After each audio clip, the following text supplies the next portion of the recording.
Assalamu alaikum wa rahmatullah wa barakatuh, mes frères et sœurs. Dans un monde où l'amour est souvent confondu avec le désir, dans une époque où les relations se tissent sans fondement et se déchirent sans raison, il est essentiel de revenir à la source, à la lumière divine, à la sagesse du prophète Muhammad, celui qui a guidé les cœurs avant même de corriger les actes. Et toi, quel est le sens que tu donnes au mariage ? Est-ce une simple formalité? Ou un acte d'adoration qui lie deux âmes sous le regard d'Allah? Verset introductif, Ar-Rum 30-21. Et parmi ces signes, il a créé pour vous, de vous-même, des épouses pour que vous viviez en tranquillité avec elles, et il a mis entre vous affection et miséricorde. Mais malgré l'importance du mariage, certains types d'unions sont interdits, non pas pour nous restreindre, mais pour protéger nos âmes. Découvrons ensemble les 5 types de mariage interdits par le prophète et ce qu'il nous enseigne sur la pureté, la justice et la miséricorde divine. Le mariage temporaire, le muta. Le mariage de jouissance, ou muta, était pratiqué avant l'islam, mais le prophète l'a interdit définitivement lors de la bataille de Khaybar. Pourquoi? Parce que ce n'était pas une union, mais un contrat à durée limitée, souvent motivé par le désir. Hadith Sahih Muslim.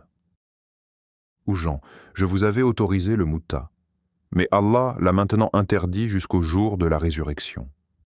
Comment un amour peut-il être sincère s'il est déjà programmé pour finir? Verset An-Nisa 4:1. Ô homme, craignez votre Seigneur qui vous a créé d'un seul être, et a créé de celui-ci son épouse, une seule âme, une seule épouse, un seul pacte éternel. 2. Le mariage avec les proches, mahram. L'islam a interdit le mariage avec les mahram, mère, sœur, fille, tante. Pourquoi? Parce que ces liens sont sacrés. Ils sont fondés sur la protection, non sur le désir. Verset clair, An-Nisa 4:23. Vous sont interdites vos mères, vos filles, vos sœurs, vos tantes paternelles et maternelles, vos nièces, vos nourrices. Un homme est venu voir le prophète pour lui demander « Puis-je épouser ma sœur de lait ?» Le prophète lui a répondu « Ce qui est interdit par le sang est interdit par l'allaitement. » Et si l'amour véritable, c'était de connaître les limites et de les respecter, par amour d'Allah. 3. Le mariage forcé. Le prophète n'a jamais accepté qu'un cœur soit contraint. Une femme vint se plaindre au prophète. Son père l'avait mariée sans son accord. Le prophète annula le mariage. Hadith, Abu Daoud. Une femme ne peut être mariée sans son consentement. Combien de nos sœurs aujourd'hui vivent enchaînées dans des mariages qu'elles n'ont jamais choisis? Et toi, laisserais-tu ton âme être vendue sans ton accord? Verset Al-Baqarah 2:232. Ne les empêchez pas de se remarier avec leurs époux s'ils s'accordent entre eux de façon convenable. L'amour sincère ne s'impose pas. Il se propose B. Le mariage de la moquerie, ou mariage pour plaisanter. Certains prennent le mariage à la légère, par jeu, par moquerie, pour des papiers, pour un challenge. Mais l'islam ne joue pas avec le sacré. Hadith, Abu Daoud. Il y a 3 choses dont la plaisanterie est prise au sérieux: le mariage, le divorce et le retour après un divorce. Jouerais-tu avec le nom d'Allah? Jouerais-tu avec le destin d'une âme? Verset Al-Maïda 5:89.